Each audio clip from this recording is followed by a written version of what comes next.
Hi friends, இன்றைக்கி நம்ம சளி இருமல் சரி பண்ணக்கூடிய ஹெர்பல் டிகாஷன் தான் ரெடி பண்ண போகிறோம். இது தொண்டை எரிச்சலை கூட சரி பண்ணிடும். வாங்க பார்க்கலாம். கிச்சனுக்குள்ளே போகலாமா? இப்போ ஒரு பாத்திரத்தில் தண்ணி விட்டுக்கோங்க. ஒரு டம்ளர் தண்ணி ஊற்றிருக்கேன்.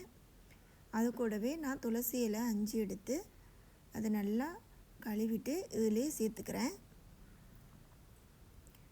இப்போ நான் தோட்டத்துலேருந்து எடுத்துகிட்டு வந்திருக்கேன். எங்கள் வீட்டு தோட்டத்துலேயே இருக்குது கற்பூரவள்ளி. நான் அதை 3 இலையை பறிச்சிட்டு வந்து அதையும் நான் கட் பண்ணி பாத்திரத்துலேயே சேர்த்துக்கிறேன்.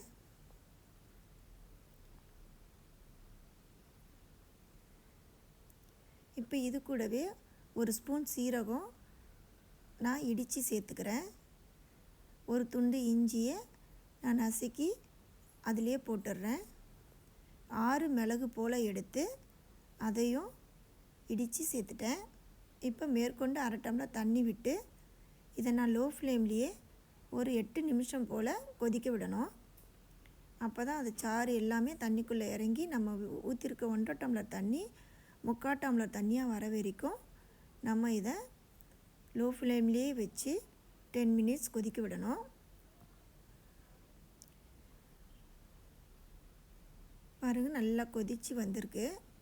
இப்போ நம்ம ஊற்றின தண்ணியை நல்லா சுண்டி விட்டுருக்கு. இப்போ இந்த ஸ்டேஜில் நம்ம இதை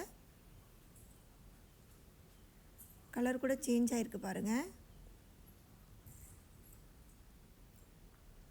இப்போ இதை நம்ம வடிகட்டி எடுத்துக்கலாம். இந்த கஷாயத்தை நம்ம ஒருத்தருக்கு தான் நம்ம ரெடி பண்ணியிருக்கோம். இது ஒருத்தருக்கு காலையில் மாலையில் 100 ml எடுத்துக்கலாம். 2 நாள் எடுத்தாலே இது சரியாயிடும். சளி இருமல்லாம் சரியாயிடும்.